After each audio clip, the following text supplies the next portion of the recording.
शुरू कर दे। चलो जी, तो क्या क्या चीजें हम लोग कर चुके हैं जरा बताओगे? कुछ किए तो है नहीं, अभी नोट्स किए हैं, बस नोट्स प्रिपेयर किए हैं।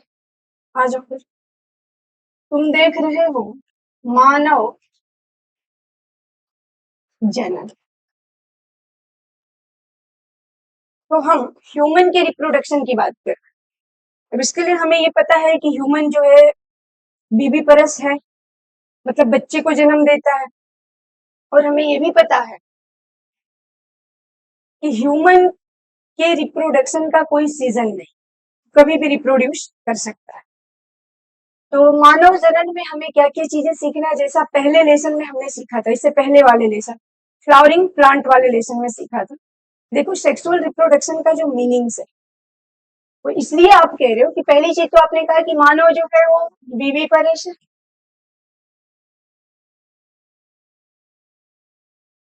बीवी परस से बच्चे को पैदा करता है। दूसरी चीज आपने कहा कि यह सेक्सुअली रिप्रोड्यूस होता है, सेक्सुअली रिप्रोड्यूस होता है, या इसमें सेक्सुअली रिप्रोड्यूस होता है। तो आप ये कह रहे हो कि यहाँ मनुष्य जब बच्चे पैदा करता है तो बच्चे पैदा करने का जो उसका मेथड है, प्रजनन करने का जो मेथड है, वो कौन सा है? लैंगिक जनन। लैंगिक जनन। मनुष्य किस प्रकार से जनन करता है? लैंगिक। क्योंकि जनन के तो तीन रूप देखे गए हैं, कायिक जनन, अलैंगिक जनन और लैंगिक जनन। उसमें से सिर्फ एक जनन मनुष्य करता है जिसे आप क्या कहते हो? लैंगिक जनन।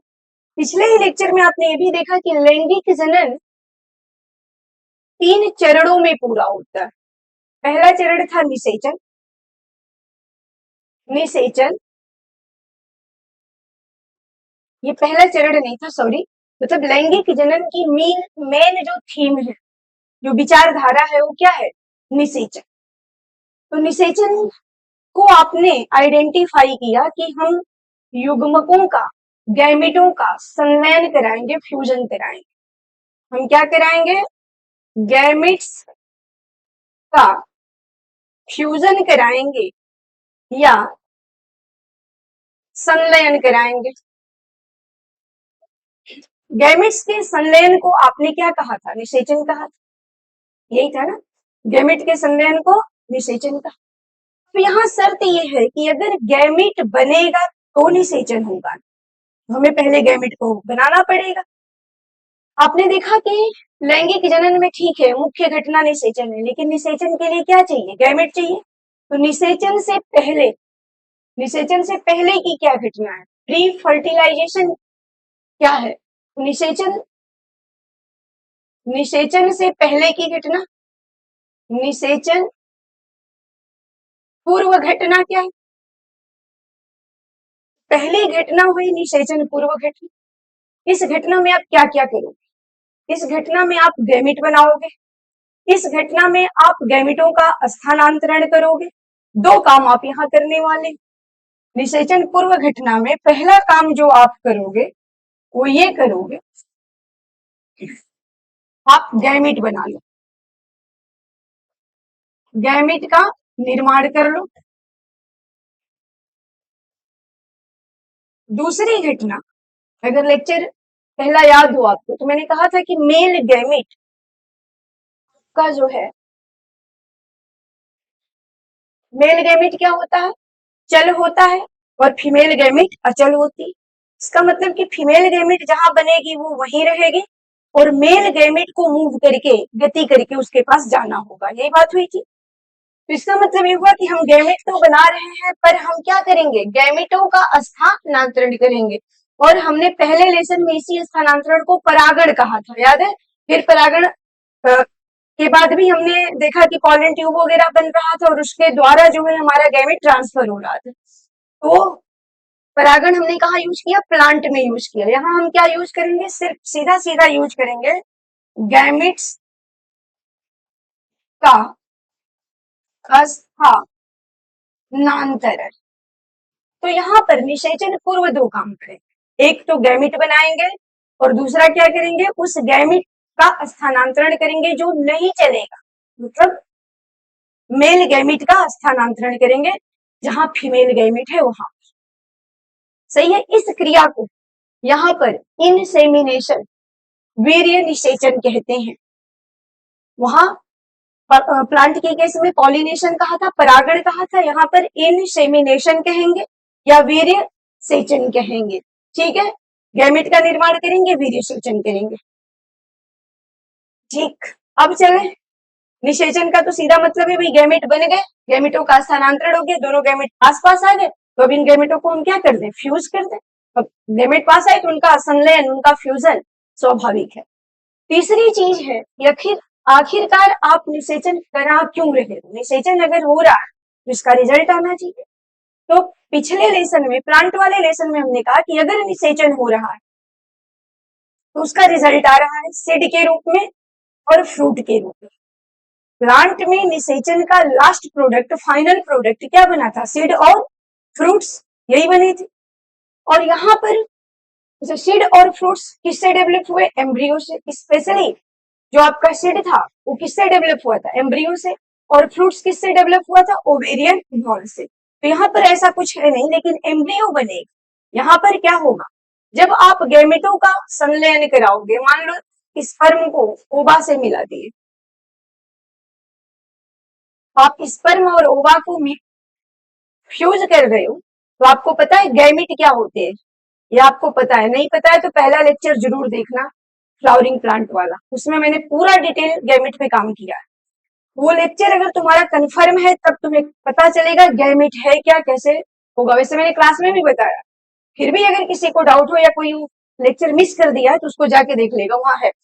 तो तुम कह रहे हो कि इन दोनों को, ये एन क्या है, वहां पर मैंने डिसाइड मतलब आपको बताया है कि एन क्या है, एन का मतलब क्या है। जब आप दोनों को मिला रहे हो तो आपको एक सेल मिल रही है जहां एन और, अब इस सेल के अंदर एन प्लस एन आएगा, स्वाभाविक सी बात है। तो इसे हम क्या कह सकते हैं, 2n, 2n कहेंगे। 2n कंडीशन की ये हमारी पहली सेल है ना।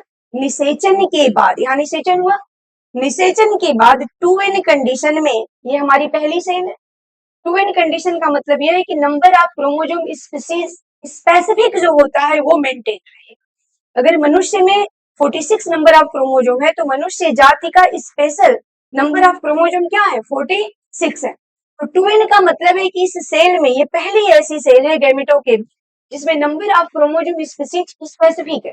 जिस भी स्पीसीज का नंबर ऑफ क्रोमोजोम आप यहाँ ले रहे हो, मनुष्य का ले रहे हो तो 46 है, मटर का ले रहे हो तो 14 है, तो ये स्पेसिफिक है। तो ये पहली सेल ऐसी बन रही है जहां नंबर ऑफ क्रोमोजोम 2n है या स्पीसीज स्पेसिफिक है। तो इस 2n कंडीशन की पहली सेल को आपने क्या कहा था, प्लांट में भी जाइगोट या युग्मनज या युग्मनज कहा था,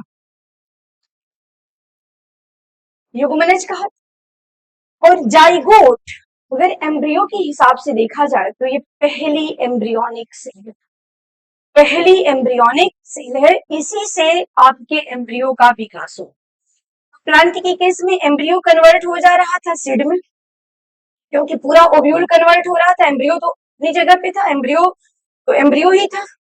और एम्ब्रियो के बाद आपका एंडोस्पर्म डेवलप हुआ और बाहर की जो इंटीगुमेंट थी वो सीड कोड में कन्वर्ट हो गई। लेकिन यहाँ पर क्या हो रहा है, सीड कोड बन नहीं सकता क्योंकि आपके पास इंडो जो आपका क्या कहते हैं उसको, ये कौन सा कैरेक्टर था, क्या नाम था इसका, जरा बताना तो, इंटीगुमेंट, इंटीगुमेंट्स। तो ह्यूमन में कहा इंटीगुमेंट होगा, ये तो ओव्यूल्स में था ना इंटीगुमेंट। और इंटीगुमेंट जो है वो सीड कोड में कन्वर्ट हुई थी। तो इसका मतलब ये हुआ कि आपके अंदर कोई सीड कोड बनेगी नहीं, लेकिन एम्ब्रियो बनेगी, क्योंकि यहाँ पर आपका एम्ब्रियो डेवलप हुआ था, याद आ रहा है। और यहाँ एम्ब्रियो भी इसी तरीके के जाइगोट से बना। तो ह्यूमन की केस में, ह्यूमन सहित जितने जंतु हैं सबकी केस में जाइगोट बनेगा। जाइगोट का मतलब ये कि गैमेट फ्यूज हुए, गैमेटों के फ्यूजन का जो लास्ट प्रोडक्शन है वो क्या है, जाइगोट। और जब इस जाइगोट में आपने सूत्रीय विभाजन शुरू कर दिया, सूत्रीय विभाजन, माइटोटिक डिवीजन शुरू कर दिया, तो आपको मास ऑफ सेल मिलेगा। और इस मास ऑफ सेल को आप क्या कहना शुरू कर रहे हो, एम्ब्रियो। अब ये एम्ब्रियो जो जाइगोट बना वो एम्ब्रियो में कन्वर्ट हुआ, पहले स्टेप को आप ब्लास्टोसिस्ट कहोगे, ब्लास्टोसिस्ट वहां के यूट्रस में जाएगा, वहां जाकर के जुड़ जाएगा, इम्प्लांट हो जाएगा, और फिर 9 महीने यह सेल कंटिन्यू डिवाइड होगी। और आपको पता है कि जब सेल डिवाइड होती है तो टिश्यू बनाती है, टिश्यू एक्यूमुलेट होते हैं तो जो है ऑर्गन बनाते हैं, और ऑर्गन से आपका ऑर्गन सिस्टम बनता है। वह 9 महीने जो हम अपने माँ के गर्भ में बिताते हैं, उस 9 महीने के अंतर्गत हम लगातार अपने अंग तंत्र का निर्माण कर रहे होते हैं। जब फाइनली हमारे सभी अंग तंत्र बन चुके होते हैं तो उस टाइम पे हम अपना पूरा जो एम्ब्रियोनिक डेवलपमेंट का समय है, वह समय जिसमें यह एम्ब्रियो पूरे फीटस में चेंज होता है, एक बेबी के रूप में माँ के गर्भ के अंदर एक बच्चे के रूप में तब्दील होता है, उस टोटल समय अवधि को हम क्या कहते हैं? Embryonic development. डेवलपमेंट वह पूरी समय अवधि जिसमें हम अपने माँ के गर्भ में होते हैं और माँ के गर्भ में अपने अंग तंत्रों का निर्माण कर रहे होते हैं, अंगों का निर्माण कर रहे होते हैं, उस समय अवधि को हम क्या कहते हैं? विकास की अवधि को क्या कहते हैं? भ्रूणीय विकास की अवधि या एम्ब्रियोनिक डेवलपमेंट। बुक बाद में पढ़ लेना, यहाँ ध्यान दो पहले। एम्ब्रियोनिक डेवलपमेंट कहते हैं, ठीक है? यहाँ तक कोई दिक्कत नहीं है? चलो, तो इसका मतलब ये हुआ कि निषेचन के पूर्व हमने गैमेट बना लिया, गैमेटों का स्थानांतरण कर दिया जिससे निषेचन हो गया, और निषेचन के बाद एम्ब्रियो का डेवलपमेंट, जाइगोट का डेवलपमेंट, जाइगोट से एम्ब्रियो का डेवलपमेंट, ये क्या कहलाता है? निषेचन कष्ट की घटनाएं। ये क्या कहलाती हैं? निषेचन कष्ट की घटनाएं कहलाती हैं, ठीक है? तो हम मनुष्य में लैंगिक जनन को 3 भागों में बांटेंगे, और जैसा कि लैंगिक जनन के ये चरण है, इससे कोई फर्क नहीं पड़ता कि आप लैंगिक जनन जंतु में करा रहे हैं, मनुष्य में करा रहे हो, जंतु मनुष्य भी है, किसी और जंतु में करा रहे हो मनुष्य को छोड़ के, या फिर आप प्लांट में करा रहे हो। लैंगिक जनन है तो 3 चरण हो रहे हैं, निषेचन से पहले की घटना, निषेचन की घटना और निषेचन के बाद की घटना। तो निषेचन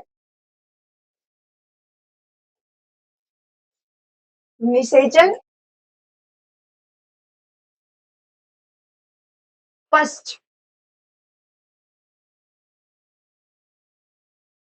निषेचन फर्स्ट की घटना है। तो इस घटनाओं में आप क्या क्या क्या रखेंगे? इस घटना में आप क्या रख रहे हो? जाइगोट का निर्माण,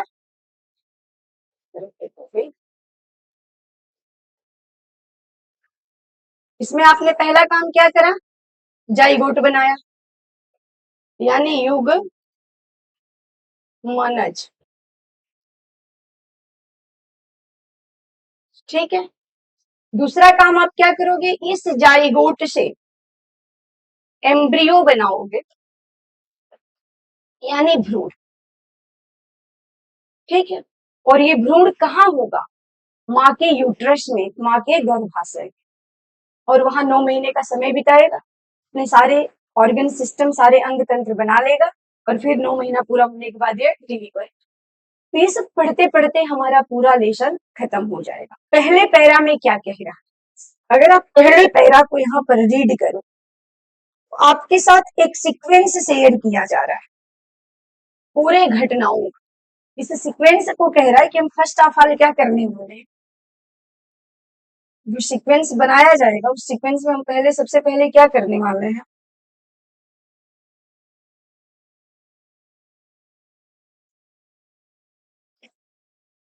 युग, यहाँ पे देखो गैमेटों का निर्माण आप कर रहे हो ना, पहले गैमेटों का निर्माण कर रहे हो, इसे आप टेक्निकली गैमेटोजेनेसिस कहते हैं, इंग्लिश में गैमेटोजेनेसिस। गैमेटों के निर्माण को गैमेटोजेनेसिस या गैमिट का सबसे पहले आपने क्या किया? निर्माण किया, चरण हम बता रहे हैं।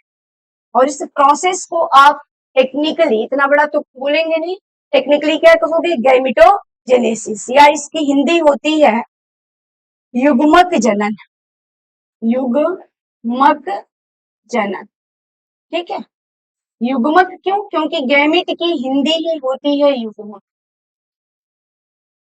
युग्मक। तो गैमिट की हिंदी होती है युग्म, और जनन का मतलब आप समझ रहे हो, युग्मक का जनन। तो युग्मक का जनन मतलब गैमिट का निर्माण या युग्मक का निर्माण। ये पहला काम आप करते हो। दूसरा काम आप कर रहे हो, इस युग्मक को, इसके बाद दूसरा चरण आ रहा है, युग्मक को आप क्या कर रहे हो, स्थानांतरित कर रहे हो। प्लांट में इसको आपने परागण कहा था, यहां पर आप इसे वीर्य वीर्य सेचन कह रहे हो, वीर्य सेचन कह रहे हो। वीर्य सेचन के बाद कहाँ आ गए, निषेचन पर। निषेचन पर आ गए तो फिर क्या हो गया, निषेचन। और निषेचन के बाद क्या हो रहा, जाइगोट का निर्माण हो रहा, जाइगोट का निर्माण हो रहा, आपका जाइगोट बन गया। और जाइगोट के बाद क्या हो रहा, सीक्वेंस जो बन रहा है वो देख लो, जाइगोट बन गया, जाइगोट के बाद एम्ब्रियो से पहले है, तो ये भी एम्ब्रियो, एम्ब्रियो ही है। एम्ब्रियो की जो पहली अवस्था है उसे मारुला और दूसरी अवस्था को बेस्टुला कहते हैं, लेकिन यहाँ सामूहिक मारुला और बेस्टुला को मिक्स करके ब्लास्टोसिस्ट कह दिया गया है। Blastocyst, blastocyst.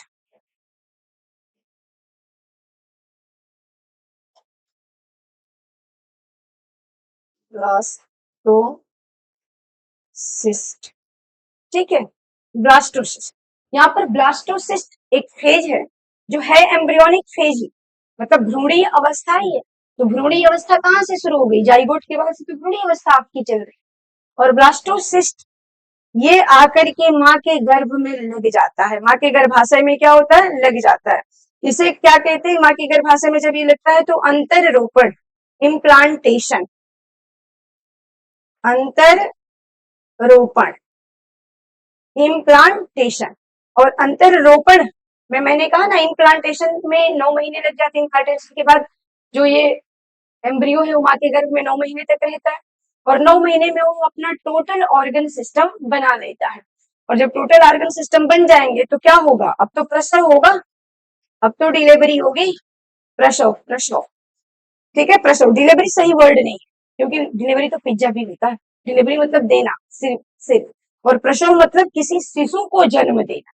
तो यहाँ पर अब क्या होगा, प्रसव। आपका सही क्रम क्या बनता, ह्यूमन में प्रजनन का सही क्रम क्या बनेगा, पहले हम युग्मक जनन कराने वाले हैं, फिर हम वीर्य सेचन कराने वाले हैं, फिर हम निषेचन कराने वाले हैं, फिर हम जाइगोट बनाने वाले हैं, फिर हम ब्लास्टोसिस्ट बनाने वाले हैं। और इस ब्लास्टोसिस्ट को माँ के यूट्रस के अंदर, माँ के गर्भाशय के अंदर ला करके लगा देने वाले हैं, जिसे हम अंतर रोपण कहते हैं। और फिर वहां पर बेबी अपना सारा ऑर्गन सिस्टम कंप्लीट कर लेता है, और जब पूरा कंप्लीट करता है तो माँ को किक करता है, जब मैं पूरी तरह मैच्योर हो चुका हूँ तो मुझे क्या किया जाए, दुनिया में लाया जाए। इस प्रोसेस को आप क्या कहोगे, प्रसव कहो। यहाँ तक क्लियर हो, कोई डाउट नहीं। ये आपका पहला पैरा है।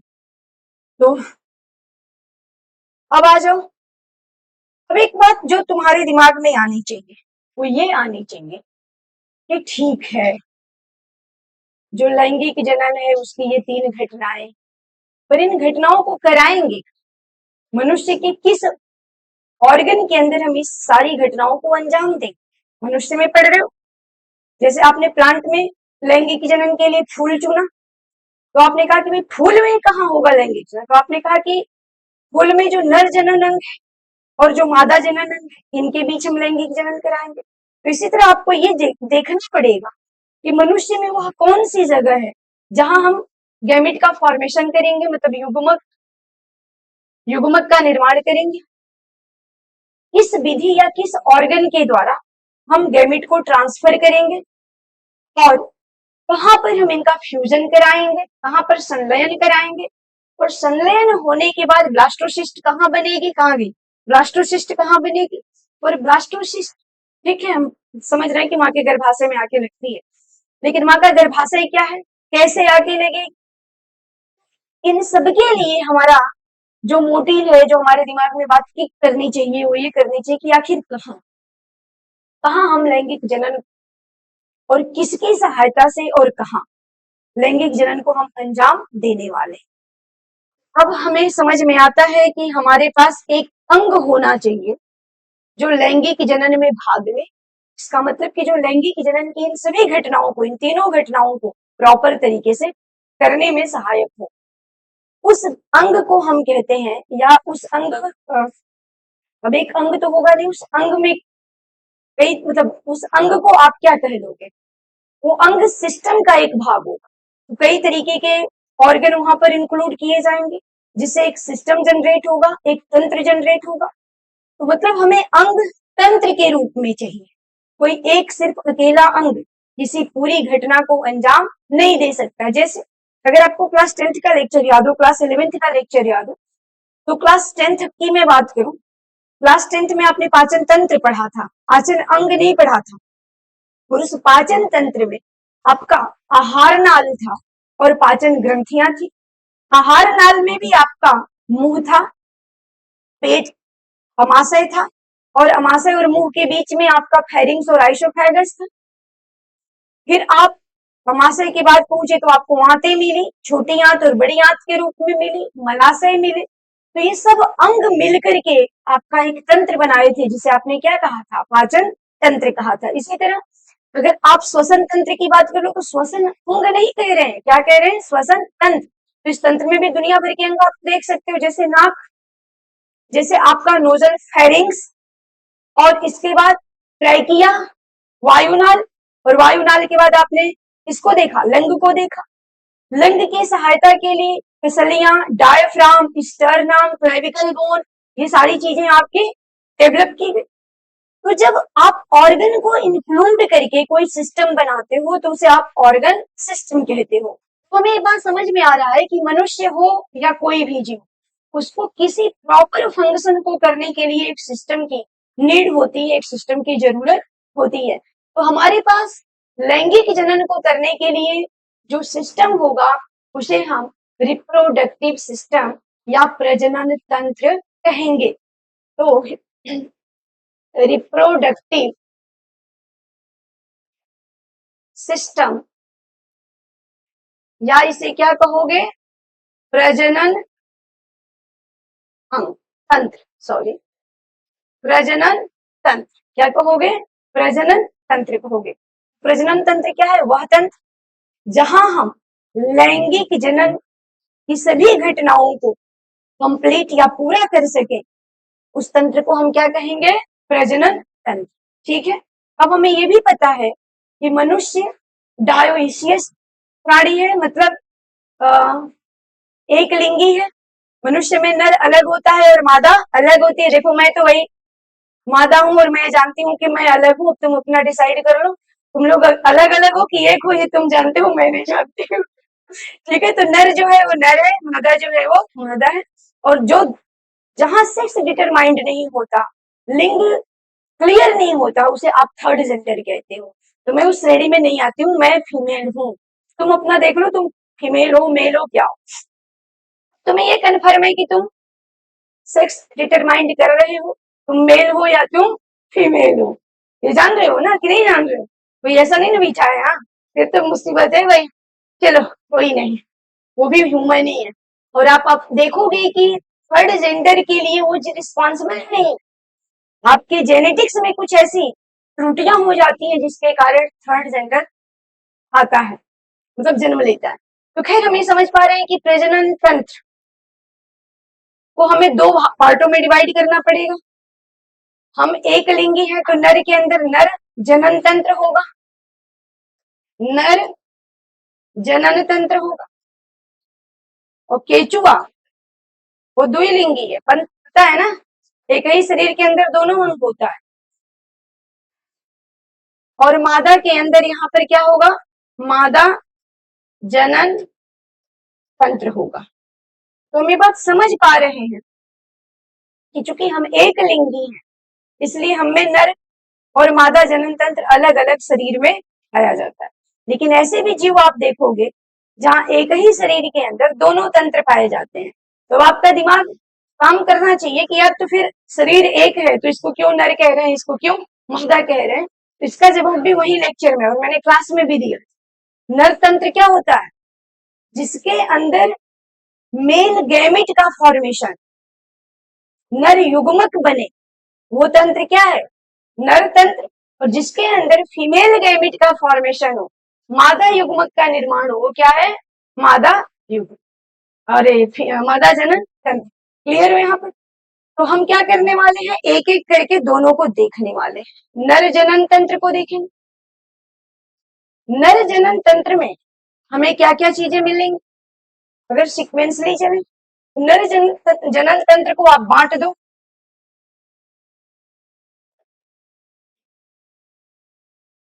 Primary reproductive organ, secondary reproductive organ और एक्सटर्नल जेनाइटेरिया। प्राथमिक जनन तंत्र, द्वितीय जनन तंत्र, द्वितीयक जनन तंत्र और बाह्य जनन तंत्र नहीं, अंग। अंग ऑर्गन है ना, ऑर्गन मतलब अंग। प्राथमिक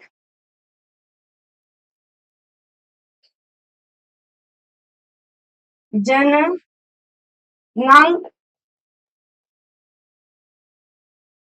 द्वितीय, सेकेंडरी द्वितीय जननांग और बाह्य एक्सटर्नल जेनाइटेलिया। एक्सटर्नल जेनाइटेलिया की हिंदी क्या होती है? जननेंद्रियां। जननेंद्रियां, बाह्य जननेंद्रिय। ठीक। प्राथमिक, जिसमें गैमेट बने। प्राथमिक जननांग का सीधा फंडा है, यहाँ पर क्या बनेगा? गैमेट।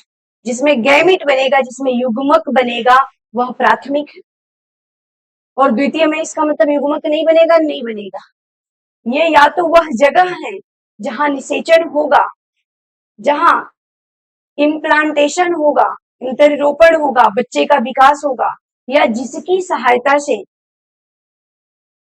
आप अपने गैमेट को स्थानांतरित कर पाओगे। तो ये वो प्लेस है या वो ऑर्गन है। ठीक है, यहाँ गैमेट नहीं बनेगा।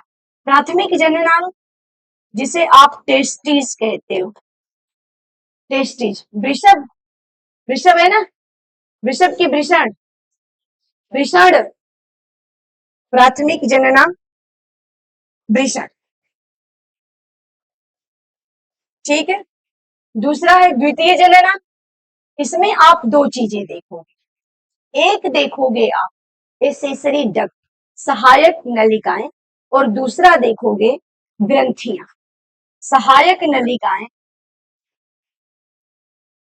नलिकाएं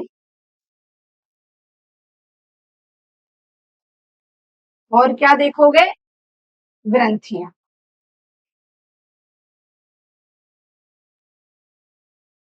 ग्रंथियां देखोगे। ठीक है। बाह्य जननेंद्रियों में आप पेनिस, सीसन वगैरह देखोगे। तो इस तरीके से आप अपने नर जनन तंत्र को हिस्सों में करके पढ़ोगे। कल के लेक्चर में हम टेस्टिज शुरू करेंगे। टेस्टिज है कहाँ, टेस्टिज की एनाटॉमी क्या है, मतलब अगर इसको अंदर से देखें तो कैसे दिखती है, इसके अंदर स्पर्म कैसे बनता है, कैसे बनता है तो फिजियोलॉजी में आ जाएगी, लेकिन कहाँ बनता है ये हम यहाँ पर एनाटॉमी में देखेंगे, कल के लेक्चर में देखेंगे। ठीक है, आज तो टाइम आप खत्म हो गया।